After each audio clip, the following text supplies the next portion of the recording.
Oi, pessoal, aqui é a professora Roberta. Vamos para mais uma aula de ciências, né? 7º ano. E vamos começar o nosso módulo de número 11. Então, mesmo recadinho de sempre, né? Se não pegou a apostila, pausa o vídeo e vai pegar, ok? Abre aí na página 291, certo? Você já vai ver aí o módulo 11 e o nosso título da aula, que é Cianobactérias, as pequenas notáveis. O que a gente tem estudado até agora, né? A gente está estudando a origem da vida no planeta, né? E nós vimos que os primeiros seres vivos, eles devem ter sido simples por demais, né? Muito, muito simples. E a gente vai continuar nesse estudo para ver como que se deu essa evolução, né? Então, fica essa pergunta, né? Como pode ter ocorrido a evolução dos seres vivos? Então, olha só. Nós vamos estudar agora, então, as cianobactérias, certo? Por quê? Porque as cianobactérias agora, e falando de evolução, né, dos primeiros seres vivos que eram simples. Porque as cianobactérias, elas fazem parte desses primeiros seres. Aqueles primeirinhos lá, quando a Terra, né, era inabitável, teve que começar por algum. E as cianobactérias, elas estão nesse grupo, tá? Como característica, as cianobactérias são capazes de fabricar o seu próprio alimento através do processo chamado fotossíntese. E as cianobactérias, elas devem ter aparecido nos oceanos primitivos da Terra. E hoje, sabe-se que as cianobactérias são alguns dos seres mais autossuficientes do planeta. E é isso que a gente vai estudar nesse módulo 11, tá bom? Lembra da classificação dos seres vivos em reinos, em domínios? Nós já estudamos filogenia, então, de novo, olha aqui. As hipóteses mais aceitas atualmente, né, sugerem que as bactérias e as cianobactérias estão entre os grupos mais antigos de seres vivos que existem até hoje na Terra. As bactérias e as cianobactérias, então, elas pertencem ao reino Eubacterium e que fazem parte do domínio bactéria. E aqui tem a filogenia, certo? Mostrando essa relação de parentesco entre esses reinos, né, e esses domínios. Então, Eubactéria está ali na filogenia, em laranja, certo? E lá nós vamos encontrar as bactérias, que nós já estudamos, né? E agora as cianobactérias. Aqui é uma reprise dessa filogenia, só que agora com a imagem de alguns desses representantes, ok? Então, olha lá, Eubactéria. Você tem as bactérias, certo? Na arqueobactéria, você tem uma imagem de um representante. No protista, você tem 2 representantes. Por quê? Porque nós temos um que é unicelular, o outro lá em cima que é pluricelular, e os demais, como você observa aí, ok? As cianobactérias e os estromatólitos.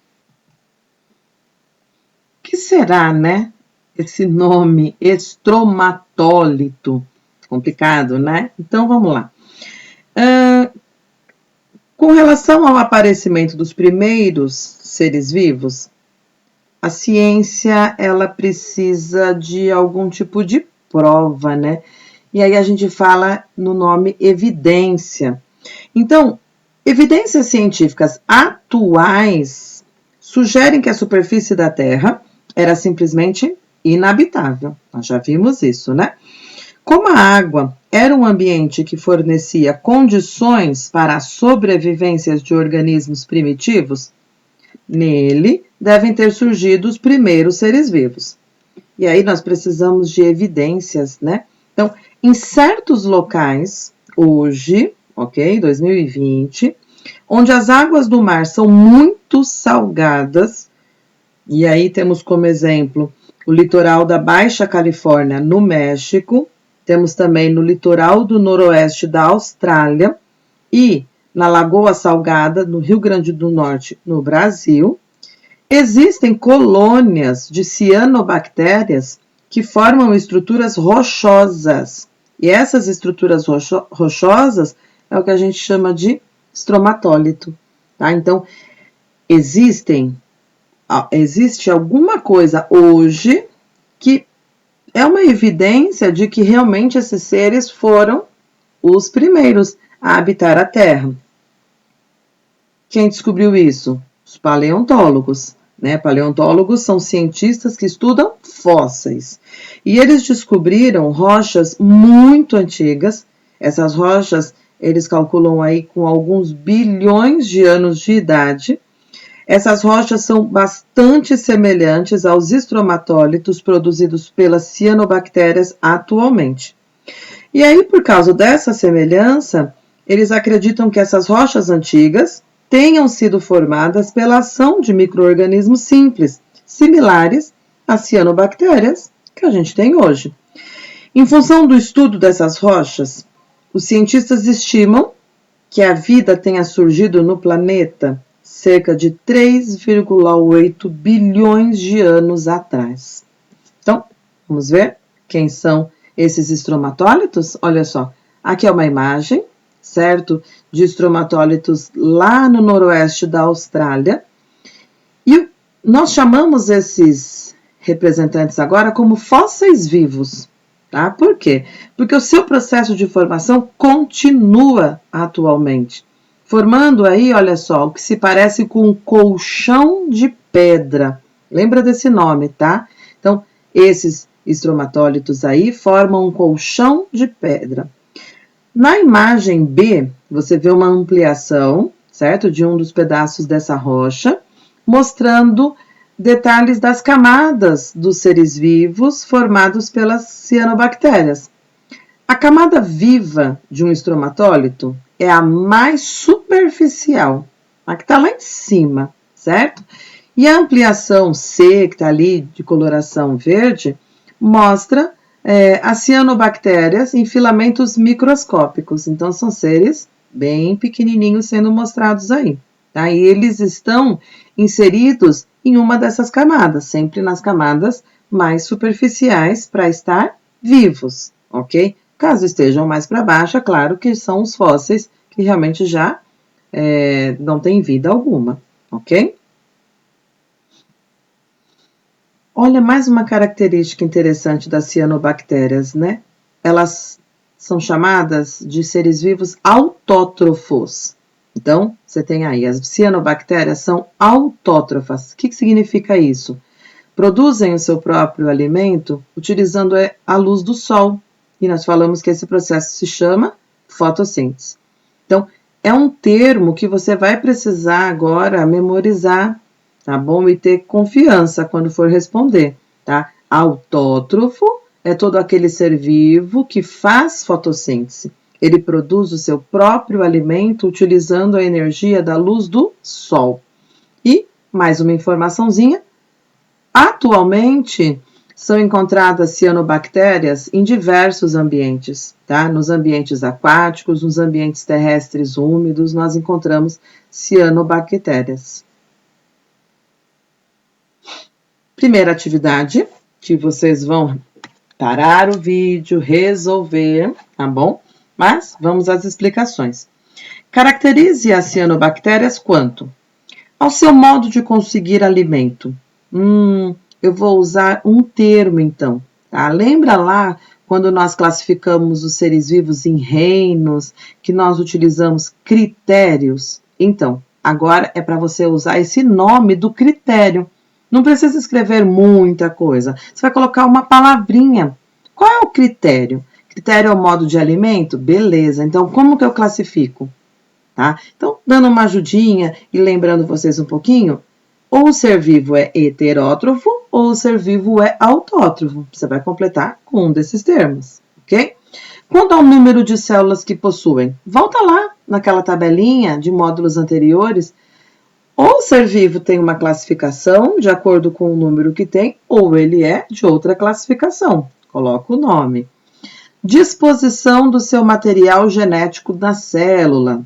Lembra que o ser vivo pode ter núcleo ou não ter, e aí tem nomes corretos, né, para denominar quem tem núcleo e quem não tem.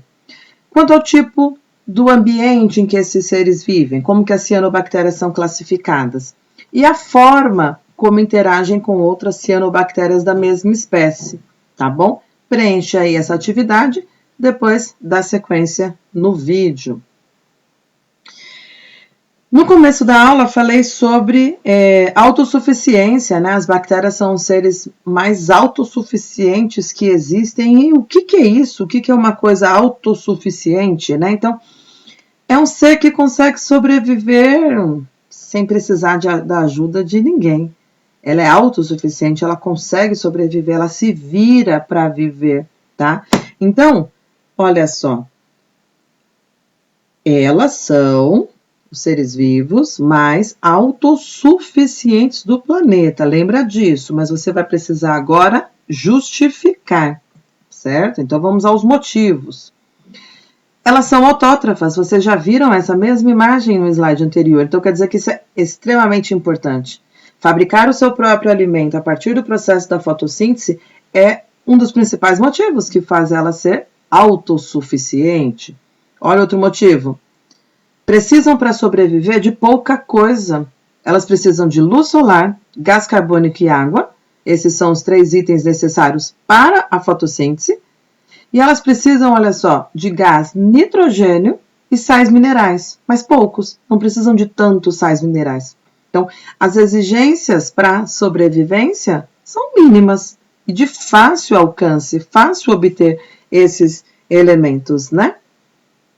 E nós encontramos cianobactérias em ambientes aquáticos, terrestres úmidos. Por quê? Porque elas conseguem, então, habitar diversos ambientes, porque elas precisam de pouca coisa. Elas não têm tanta exigência, né? Olha só, são chamadas de organismos pioneiros. Pioneiros? Por que pioneiros? Olha a justificativa. Porque foram os primeiros seres a colonizar ambientes sem vida, como aqueles criados por erupções vulcânicas. Lembra da origem da vida na Terra? Não tinha ninguém, não tinha nada, né? Só tinha gases tóxicos, tinham vulcões em erupção, lembra disso? Tinham uns meteoros, meteoritos atingindo a Terra, não tinha nada ali. Então, o primeiro ser vivo, ele realmente tinha que ser bom, né? E conseguir viver com pouca coisa, com poucos recursos. Então, nós chamamos de organismos pioneiros, porque eles chegaram ali, foram os primeiros a habitar um local que antes não tinha nada, não tinha vida nenhuma, né, presente ali. O que acontece então? Eles são os primeiros, e a partir daí, como que chegam os outros, né? Elas vão se multiplicando, elas quem? As cianobactérias, lembra delas, tá? Elas vão se multiplicando e formando uma espécie de tapete gelatinoso sobre a rocha. E aí, dessa forma, elas criam um ambiente favorável à colonização de outros seres vivos mais desenvolvidos que encontram nelas sua fonte de alimento. Então, aqui está representando a água, sem problema, porque nós vimos que ela também pode ser encontrada em ambientes aquáticos, ambientes terrestres úmidos. Então, tanto sobre a rocha quanto sobre a água, essas cianobactérias começam a se multiplicar, formam esse tapete gelatinoso aí, certo? E as cianobactérias estão aqui na imagem, né? Formando esses filamentos, que nada mais são do que agrupamento delas, né? Formando essas colônias, que são esses colarzinhos aí, né? E aí ela vai se multiplicando, formando esse tapete. Lembra que ela faz fotossíntese? Então, se ela faz fotossíntese, ela produz oxigênio. E aí, outros seres vivos agora utilizam o oxigênio. Elas também servem de alimento para outros seres vivos. Então, olha só, elas com certeza são importantes aí na colonização de ambientes antes inabitáveis. Elas dão condições para que outros seres possam agora viver ali. E aí começa todo aquele ciclo, né, da natureza que a gente já conhece. Fotossíntese, então, estamos falando, né, desde o começo da aula, nossa, as cianobactérias fazem fotossíntese, um processo importante, elas são então chamadas de seres vivos autótrofos, mas faz tempo que a gente estudou fotossíntese, né? Então, vamos relembrar, colocar isso bem recente na memória, tá? Porque vai ser muito utilizado daqui para frente esse conceito de fotossíntese, todo o processo será bem necessário. Então, vamos lá. Quem faz fotossíntese? Cianobactérias, estamos falando delas. Mas também você vai lembrar que quem faz fotossíntese são as plantas. Então, olha uma plantinha aqui, tá bom? Mas eu poderia colocar uma cianobactéria nessa imagem? Poderia, mas lembra que ela é microscópica, né? Então, vamos colocar um ser que nós conhecemos muito bem, que nós vemos todos os dias aí na rua ou em casa, né?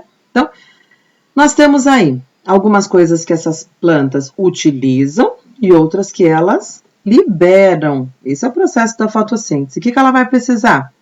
Da energia da luz do sol, certo? A planta, então, absorve a energia da luz do sol aonde? Nas folhas. As folhas são verdes, tá? Por quê? Porque na folha tem um pigmento verde, por isso que a folha é verde, chamado clorofila. Essa clorofila, ela tem a capacidade de absorver a energia da luz do sol, certo? Então, para que ocorra a fotossíntese, precisa da luz do sol.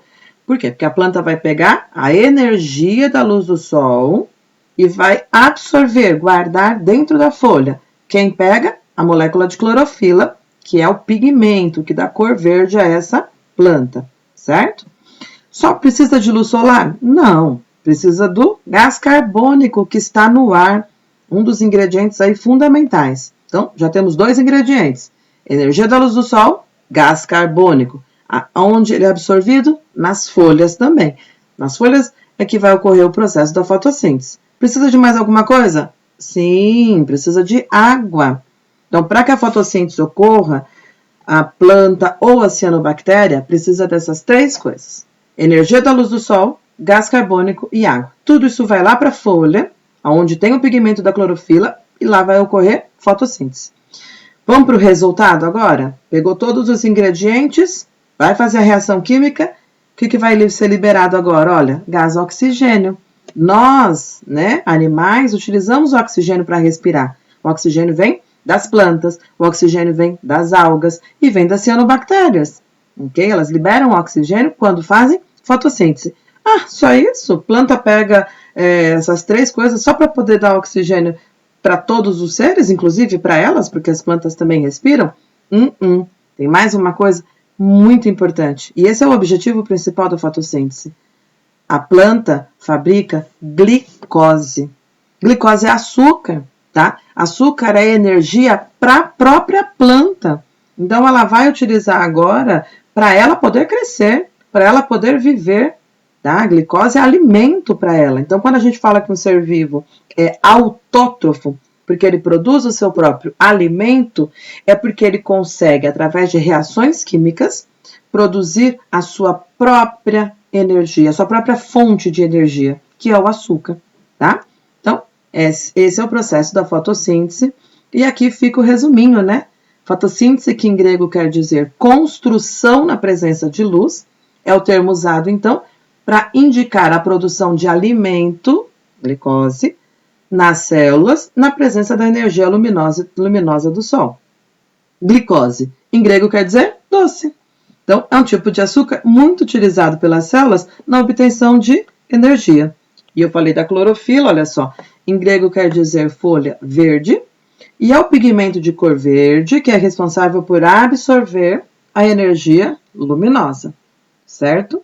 Então, aqui um resuminho sobre a fotossíntese, onde a planta precisa, então, não só a planta, né? Cianobactéria, alga, pega o gás carbônico, mais água, só que precisa estar na presença de luz solar e com a clorofila. Tudo isso vai se transformar em glicose, que é o alimento, mais gás oxigênio, que é liberado na atmosfera, certo? Uma informação, né, um adicional aí para vocês. os estranhos mundos das arqueobactérias. As arqueobactérias pertencem ao domínio Archaea e ao reino Arqueobactéria. Esse grupo de organismos surgiu posteriormente às eubactérias, como você pode verificar na filogenia, que estava lá no início deste módulo, tá? Inicialmente, as arqueobactérias eram consideradas organismos que só conseguiam viver em ambientes muito inóspitos, isto é, aquele ambiente que é de difícil sobrevivência para a maioria dos seres vivos. Algumas arqueobactérias, por exemplo, são encontradas em fontes hidrotermais. O que é isso? É uma fonte de água muito quente.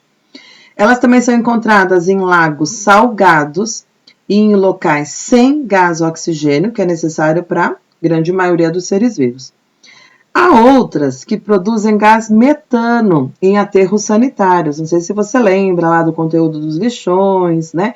Que causam explosões por causa da matéria em decomposição, né? Então, essas bactérias que estão ali fazendo decomposição vão produzir gás metano. E também podemos encontrar as arqueobactérias no solo e dentro do intestino de seres herbívoros.